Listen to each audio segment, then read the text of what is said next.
Nesse vídeo aqui eu vou apontar os principais erros que eu vejo na seleção brasileira. E essa é a minha opinião, já deixo muito claro. Se tu concordar, deixa aqui nos comentários. Se tu discordar, deixa também a tua opinião aqui embaixo. A gente viu o Brasil contra o Marrocos, perdeu a partida, né? Foi uma partida bem ruim do Brasil. Tem gerado uma crítica muito grande, porque o Brasil estreou muito mal, isso é uma preocupação, né? O Brasil já vinha numa desconfiança muito grande.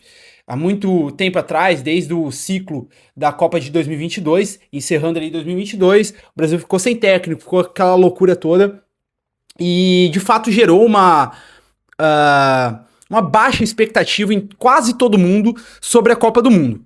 A Copa do Mundo foi chegando, foi se aproximando, e daí eu acho que a comoção fica diferente, né? O pessoal já fica mais empolgado, quem não estava muito confiante já começa a ficar mais confiante. Teve a questão do Neymar ser convocado ou não, isso gerou uma expectativa muito grande. O centro da atenção era basicamente esse, então acho que isso pesou também. Mas agora pontuando, e de acordo com o que a gente viu na estreia do Brasil, mas isso vem de muito antes já também, tá? Pontuando os problemas que eu vejo dentro da seleção brasileira. Dos diversos problemas que o Brasil tem, eu vou pontuar alguns que me chamam mais atenção e depois eu quero saber a tua opinião. Vamos lá, começando pelo simples. O gol. Vou ser muito sincero, sempre fui, na verdade, um defensor do Alisson.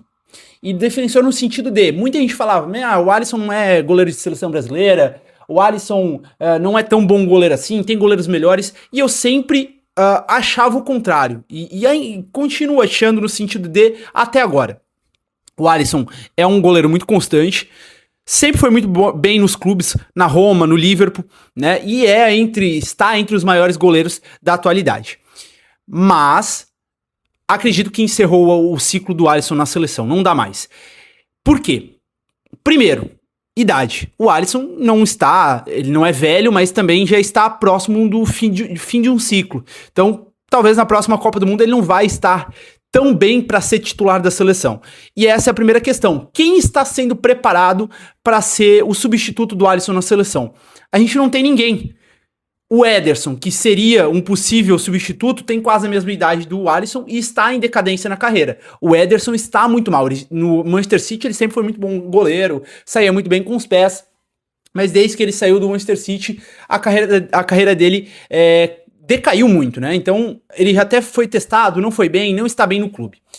Tinha o Bento, que é um goleiro novo, mas decidiu, e na minha opinião uma decisão muito ruim de carreira, ir jogar na Arábia. Está muito mal, falhou em 2 lances ali no final do campeonato saudita, foi cortado da seleção. Everton, que é o terceiro goleiro dessa Copa, também já está no fim de uma carreira, né? Já saiu do Palmeiras, está no Grêmio, já tem mais idade, provavelmente não vai jogar por muitos anos. Então a minha opinião a minha dúvida é, quem está sendo preparado para ser o substituto do Alisson? Quem está sendo preparado para ser o goleiro titular da seleção brasileira? A gente não tem ninguém sendo preparado para isso. E na minha visão isso é um erro. Agora pontuando sobre o Alisson. Eu sempre fui defensor dele por ele ser um bom goleiro, um baita goleiro, e ter uma constância muito grande. Porém, se a gente pegar equipes campeãs, seleções campeãs de Copa do Mundo e grandes times, precisam ter um goleiro decisivo. Um goleiro que tu pensa assim, deu merda, mas eu confio no meu goleiro que ele vai salvar meu time. O Alisson, infelizmente, não é esse goleiro. E nunca foi na carreira. O Alisson é um goleiro muito constante. Um goleiro bom tecnicamente, muito constante. Mas não é o goleiro de fazer milagres. E muitas vezes ele tem, não vou dizer falhas, mas tem lances que a gente fica pensando, será que não dava para ele agarrar essa bola? Foi assim nas eliminações do Brasil nas últimas Copas, e na minha visão, não sou um especialista em goleiros, mas na minha visão, no gol que ele levou contra o Marrocos, ele falhou. Ele não deveria ter saído, se tivesse saído, teria que ter saído mais rápido e um pouco antes para chutar aquela bola, mas ele ficou no meio termo. Ele saiu do gol, não podia agarrar mais com a mão porque estava fora do gol e acabou não fazendo nada. Então, na minha visão, o ciclo do Alisson se encerrou. Eu gosto muito do futebol do Alisson, acho que é um baita goleiro, isso não apaga em nada, mas o Brasil precisa ter um goleiro que tu confia, que quando dá merda na zaga, no meio campo, um contra-ataque, tu pensa assim, esse cara vai me salvar, esse cara vai salvar a seleção. Quer um exemplo? de um goleiro que eu acho, inclusive, abaixo do Alisson, o Dibu Martinez da Argentina. Ele não é um baita goleiro, mas é um goleiro decisivo, que pega pênalti, que quando dá merda, ele agarra na final da Copa do Mundo de 2022, ele agarrou uma bola, um milagre ele fez. Talvez se fosse o Alisson, e não agarraria aquela bola. Agarraria o jogo todo bem, mas aquela bola entraria. Então, na minha visão, o ciclo do Alisson se encerrou. Tem que achar um substituto e tem que preparar alguém para ser titular da seleção. Da seleção. Minha visão sobre o gol. Vamos para a zaga agora. A zaga, eu sempre tive isso, que o Brasil tem bons zagueiros. E de fato tem. Marquinhos e Gabriel Magalhães são dos principais zagueiros do mundo dessa temporada. Mas parece que na seleção os caras não têm a mesma performance. Mas não vou criticar muito a dupla de zaga. Eu acho que o Brasil tá bem servido nesse quesito. Algumas questões precisam ser pontuadas, ritmo de entrosamento entre eles, isso é normal, não jogam junto há tanto tempo, como foi o caso de Thiago Silva e Marquinhos, jogaram muito tempo juntos, Davi Luiz e Thiago Silva, que tinham um bom entrosamento por jogarem juntos no PSG, enfim. Agora vamos trazer para a lateral, que também faz parte da zaga. Cara, não dá para ter laterais tão fracos como a gente tem. A gente tá jogando com um zagueiro improvisado na lateral. A gente tem o Danilo, que é o segundo lateral da seleção, que é reserva no Flamengo jogando de zagueiro. A gente tem na lateral esquerda o Alexandro, que até vai bem no Flamengo, mas não é mais o auge dele. Ele está em baixa na carreira. Ele veio pro Brasil para encerrar a carreira. A gente tem o Douglas Santos, que beleza, não compromete, mas não é um excelente lateral, não é um lateral acima da média. E beleza, é uma safra que não tem tão bons laterais no mundo. Se a gente parar pra pensar, não existem tantos laterais bons hoje em dia. Mas a seleção tem laterais bem questionáveis. E daí a pergunta que eu faço é, se o Brasil não tem bons laterais, por que não mudar o esquema de jogo para jogar com 3 zagueiros? Já está colocando um zagueiro improvisado na lateral direita. E o Danilo, que também é lateral, também joga de zagueiro no Flamengo. Então tem 2 zagueiros que jogam de zagueiros na lateral direita. Por que o esquema do Ancelotti não se adapta e coloca 3 zagueiros de titular? Tira os laterais. Deixa 3, 4, 3. 4 pessoas no meio campo, 3 no ataque. E 3 zagueiros. Sobre essa questão tática, de esquema tático, eu vou falar depois, que também é um problema que eu vejo. Mas vamos lá. Volante. Dupla de volantes. Que na minha visão já é um erro. Dupla de volante, né? 2 meio campo só. Casemiro está embaixo na carreira. Isso é óbvio, depois de saiu do Real Madrid, já é mais velho. Mas eu acho que ele teve um jogo ruim, mas isso não apaga a importância do Casemiro. O Casemiro é um jogador importante, que não jogou tão bem, mas não acho que ele é um problema para a seleção. O Fabinho entrou melhor que ele nesse jogo. Entrou mais ligado, mas o Fabinho também, não podemos esquecer que está jogando na Arábia, que muita gente nem queria o Fabinho na seleção. Então, para mim, o Casemiro fez um jogo ruim, tem jogado mal nos últimos jogos da seleção, nos amistosos, mas ainda assim é um jogador que passa confiança. Então, na minha visão, esse não é um problema. Bruno Guimarães. Baita jogador, mas na seleção ainda falta um pouco mais. Vamos pular. Agora, meio campo. O Brasil não tem meias criativos. A gente pode concordar nisso, né? Paquetá é um jogador que não me agrada, mas incrivelmente na seleção é um jogador que parece que não sente tanta pressão como outros jogadores, como o caso de Rafinha, como o caso do Vinícius Júnior em certos momentos, quando era o Rodrigo que jogava. Então o Paquetá, eu não gosto tanto dele, acho que ele não deveria ter sido nem convocado pelo que ele tem feito no Flamengo, mas quando entra na seleção é um jogador que não sente tanto o jogo, que tenta uns lances diferentes, ele deu um chapéu quando o jogo estava empatado ou quando o Brasil estava perdendo, ele tentou um voleio, é um jogador que busca o jogo, então é um jogador que não se esconde e esse é um ponto positivo para mim. Mas faltam jogadores mais criativos no meio, isso a gente não pode negar. O Paquetá é o único nessa função. A gente tem depois quem? O Danilo, mas o Danilo é um volante, um meio campo central que arma mais o jogo e não é um jogador criativo para dar esse último passe. O Rafinha não vem jogando bem e joga mais pelas pontas, cai mais pelas pontas. O Neymar tá mais machucado, acredito que quando ele voltar, ele vai ser esse meia criativo e a gente precisa. O Matheus Cunha É um jogador que, beleza, pode jogar no meio campo, vem recuando, mas não é aquele meio criativo pra caramba. Ele vai fazer o simples, vai dar passes importantes, mas não é o meio criativo que vai fazer tanta diferença. Então o Brasil falta meio campos criativos. Isso é um ponto. Tinha jogadores que poderiam ter sido chamados, Matheus Pereira, enfim, mas falta de fato nessa geração.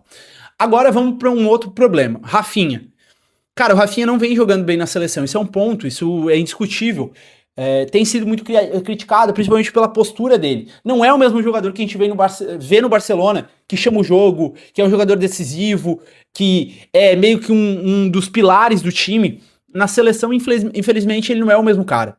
E não sei porquê, falta alguma coisa pra ele. Eu gosto do Rafinha. Eu sou um cara que gosta do futebol do Rafinha. Mas na seleção, infelizmente, ele não vem jogando bem. Nesse jogo aí, vamos para um outro problema? Vinícius Júnior foi bem, fez o gol, o único jogador que tem buscado o jogo. Já fui mais crítico do Vinícius Júnior por ser um jogador que escondia muito, que não aparecia tanto na seleção, mas ele vem me provando o contrário, vem provando ao contrário para todo mundo. É um jogador que tenta buscar o jogo pelo menos. Agora, Igor Thiago como titular da seleção. Esse para mim é um grande problema. O Igor Thiago, ele fez uma temporada absurda, jogando num time de baixo escalão da Europa, da Inglaterra, foi um dos artilheiros da Premier League, só ficando atrás do Haaland, mas ele não é um jogador que tem amostragem suficiente para ser titular da seleção brasileira. E eu, sinceramente, eu não entendi a opção dele ser titular. Sinceramente, não entendi. Porque a gente tem o Endrick no banco. Porque a gente tem o Matheus Cunha, que vinha jogando junto com o Vinícius Júnior, por mais que o Matheus Cunha não é o 9, não é o centroavante, ele vem buscar mais o jogo, mas era Vinícius Júnior e Matheus Cunha fazendo essa dupla de ataque ali. Porque quem mais que a gente tem para essa posição? Endrick, Igor Thiago, Matheus Cunha, Vinícius Júnior, que vinham fazendo essa função. Mas eu não entendi o fato de colocar o Igor Thiago como o centroavante titular. Até por conta de característica dele. Ele não é um jogador associativo que vem buscar o jogo, ele não é um jogador que sai muito da área, é um jogador mais preso. E o Brasil, ao mesmo tempo, não é uma seleção que cruza muita bola na área, até porque não tem laterais que passam. Não tem laterais que dão profundidade. Se a gente tivesse, vamos lá, Cafu, Daniel Alves na direita, Maicon, que são laterais, que eram laterais, que davam profundidade para cruzar. Se a gente tivesse na esquerda Marcelo, Roberto Carlos, que eram laterais que davam profundidade, passavam para cruzar, beleza, faz sentido ter um 9 matador, cabeceador dentro da área grande. Mas não é o caso do Brasil. O Brasil não tem esse esquema de jogo. Então, pra mim, foi um erro muito grande. O maior erro da seleção foi colocar o Igor Thiago de titular. O Igor Thiago, pra mim, ele só está convocado, e eu não acho que foi errado ele ser convocado. Pelo bom momento que ele vive, ele tem que estar na seleção, mas ele é para aquele jogo que nada deu certo, o Brasil não tem mais o que fazer, já tentou de tudo, precisa agora de um cara lá dentro da área para botar mais um atacante para cruzar a bola na área para tentar fazer um gol. Para um bate-rebate a bola sobrar nele, para uma jogada de cabeça ele cabecear e fazer o gol, por ser o jogador mais alto, para uma cobrança de pênalti o cara chamar a responsabilidade. Mas eu sinceramente não consegui entender o Igor Thiago começar de titular. Não deu para entender. Tinha o Endrick, tinha o Matheus Cunha, que já vinha jogando. Deixa o Igor Thiago numa segunda opção, num segundo momento. Aproveitando essa questão do camisa 9. Por que o Endrick não entra na seleção? Isso não dá pra entender. Endrick, temporada absurda no Lyon. Um jogador super valorizado, que vem jogando muito bem. Quando entra na seleção, corresponde. Faz gol, faz jogadas importantes, busca o jogo, não se esconde. Jogador novo, jovem, rápido, forte. Todo mundo, e eu acho que isso é quase 100% da população, queria o Endrick nesse jogo. A torcida estava berrando o nome do Endrick para ele entrar em campo. Por que o Endrick não entrou? Foi escolhido colocar outros jogadores no lugar do Endrick. Matheus Cunha, entrou Luiz Henrique, entrou Danilo. o meio-campo, né? O lateral também, mas por outra circunstância, né? O Fabinho entrou. O Fabinho e o Danilo lateral entraram por conta de cartões, né? Mas daí entrou Danilo do meio-campo, entrou o Luiz Henrique e entrou o Matheus Cunha. Por que o Endrick não entrou no lugar de um desses caras?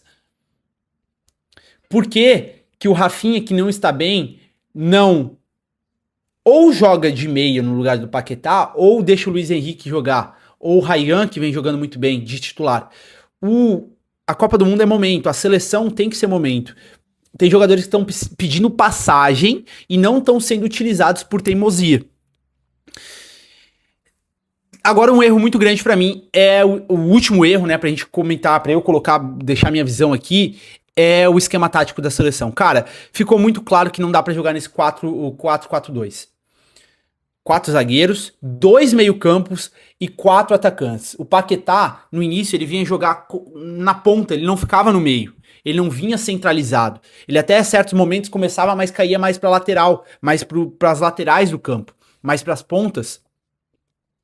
Cara, se a gente tem um time um pouquinho mais forte jogando contra o Brasil, porque o Marrocos é um bom time, um time organizado, mas não tem um poder decisivo tão grande. Falta um centroavante muito bom, falta um cara rápido pra fazer um contra-ataque, fazer o gol e lá driblar todo mundo fazer o gol. Quer ver um exemplo? Se o mesmo jogo acontece contra uma Costa do Marfim, por exemplo, que jogou ontem contra o Equador, que tem jogadores muito rápidos, talvez o Brasil teria tomado mais.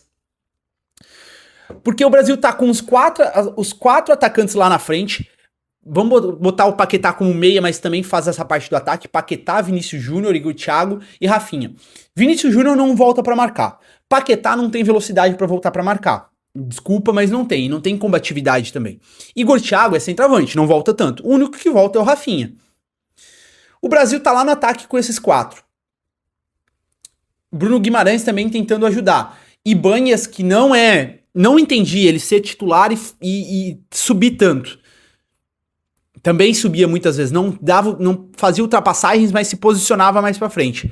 Se o Brasil perdendo aquela bola, e aconteceu, no gol do Brasil isso aconteceu, no gol que o Brasil tomou do Marrocos, numa bola enfiada entre os dois zagueiros, só tava os dois lá atrás, e em vários outros momentos do jogo aconteceu. Num contra-ataque, o Brasil não tem meias suficientes. O Brasil só tem 2 meios, Casemiro e Bruno Guimarães, pra dar esse combate no contra-ataque, pra encerrar a jogada. E pra mim isso é um erro muito grande, cara. Numa Copa do Mundo a gente precisa povoar o meio-campo. Quer ver uma prova disso? A gente se ferrou muito contra a Croácia. Por quê? A Croácia era um time que não tem nada demais, mas que tem bons meio-campos, que dominavam o meio-campo do jogo. A Argentina, que muita gente achou que ia ser um fiasco na Copa de 2022 porque perdeu o primeiro jogo, modificou o esquema e tinha um meio-campo controlador. A França tem bons meio-campos que controlam o jogo. Beleza, o principal da França é o ataque, né? Rápido e tudo mais. A gente pega a Alemanha, pega a Inglaterra, pega outros times que controlam o meio-campo, o Brasil vai sofrer com isso. O Brasil vai sofrer com isso. Pega um Portugal que tem bons meio-campos, Vitinha, Bruno Fernandes, que são jogadores que vão controlar esse meio-campo, o Brasil vai se ferrar. Num contra-ataque, o Brasil pode se ferrar também. Então, pra mim, volta no esquema simples, volta pro feijão com arroz, faz o 4-3-3, 3 meio-campos mais centrais, deixa ali Vinícius Júnior, Endrick, Rafinha, ou Vinícius Júnior, Endrick, Luiz Henrique, ou Ryan, que tá pedindo passagem também, entra sempre muito bem, e faz o simples, cara, bota Danilo, Bruno Guimarães e Casemiro protegendo ali, num contra-ataque, tem que em pausa esse contra-ataque da seleção adversária. Pô, vai 4 atacantes, 4 pessoas lá na frente, 2 só meio-campos, às vezes os laterais estão mais espetados, só fica 4 pessoas, 2 meio-campos e 2 zagueiros. Cara, ferrou, pega um time rápido. Pega um time que, beleza, não é tão rápido, mas é mais letal no contra-ataque, pega atacantes mais matadores. Quer ver um outro time que pode dar problema pro Brasil? Que ninguém fala? Uma Suécia da vida, que tem Gyökeres e que tem o Isaac, que joga no Liverpool. Cara, pegou esses 2 caras ali que são rápidos, que tem contra-ataque rápido, que são matadores, o Brasil pode tomar um gol. A Suécia pode ser um time que o Brasil vai enfrentar no 16avos ali. O Japão, um time rápido, Holanda, que tem atacantes bons, rápidos. Cara, isso pode ser um grande problema pro Brasil e, na minha visão, o Ancelotti tá errando nesse esquema. Agora, falando sobre o Ancelotti. não vou desmerecer ele, é um excelente técnico, um dos mais vitoriosos da história do futebol, tem que ser aplaudido, tem que ser reverenciado, tem que ser respeitado. Mas assim, a gente não pode esperar que o Ancelotti vai ser o técnico que faz o Brasil jogar bonito, que faz o Brasil ser um time dominante, que faz o Brasil envolver os adversários. O Ancelotti não era assim nem no Real Madrid. Se a gente pega o Real Madrid, que ganhou a Champions League, era um time que passava sufoco lá atrás, que muitas vezes podia ter perdido para o Manchester City, podia ter perdido para outros times, mas que conseguia sofrer lá atrás e que tinha um contra-ataque muito rápido. Com Vinícius Júnior, com Rodrigo, com outros jogadores que tinham esse contra-ataque rápido. Então, o Ancelotti, e que daí tinha um meio-campo muito diferenciado, né? Que tinha Modric, que tinha Toni Kroos, que tinha um Casemiro em certo momento, né? Ou Tchouaméni, ou Camavinga, enfim, que tinha um meio-campo mais povoado, ou nem tão povoado, mas que era mais dominante, com jogadores que retinham mais a bola, que tinham mais controle de bola, que eram craques, né? Modric e Toni Kroos são verdadeiros craques. Mas em muitos momentos o Real Madrid sofria, não era envolvente, não era dominante, mas em um contra-ataque rápido, com jogadores letais rápidos, fazia o gol. Então a gente não pode esperar que o Brasil vai ser, que o Ancelotti vai ser o técnico que vai fazer o Brasil jogar igual o Guardiola, que vai jogar bonito, que vai ser um time que envolve o adversário. Não vai ser assim, e essa é uma crítica que eu tenho ao Ancelotti. O Ancelotti não é um técnico que faz brilhar os olhos, é um técnico vencedor, é um técnico que sabe adaptar os jogadores, que muito provavelmente é bom de grupo, que sabe gerir essas estrelas, né? Trabalhou com muitas estrelas. Mas a gente não pode esperar que seja um time dominante, que seja um time que vai acabar com as outras seleções. Eu acho que se o Brasil ir avançando, hoje as pessoas estão cada vez mais desanimadas, né? Acham que o Brasil não vai passar muito, muito longe. Também não acho que o Brasil vai até a final, mas espero que o Brasil chegue uma quarta, semifinais pelo menos. Torço para isso e espero que isso aconteça. Mas não espere o Brasil muito dominante. Acho que o Brasil vai ser um time que vai sofrer na defesa, vai ter que saber, e isso vai ter que ser arrumado pelo Ancelotti se quiser avançar, porque é a característica de time dele. Então ele vai ter que arrumar essa questão do meio-campo e da defesa. Vai ser um time que vai defender, que vai sofrer e que vai sair no contra-ataque, num lance como foi do Vinícius Júnior, que poderia ser um Luiz Henrique, que de repente pode ser um Endrick, se o Ancelotti não for tão teimoso, que pode ser um Ryan, se receber a oportunidade. Então, esse é o time da seleção. Acho que não vai mudar muito mais do que isso. Se tu tava esperando um time dominante, uma seleção que envolvia, que era bonito de se ver, acho que isso não vai acontecer, tá? Então, essa é a minha opinião sobre a seleção.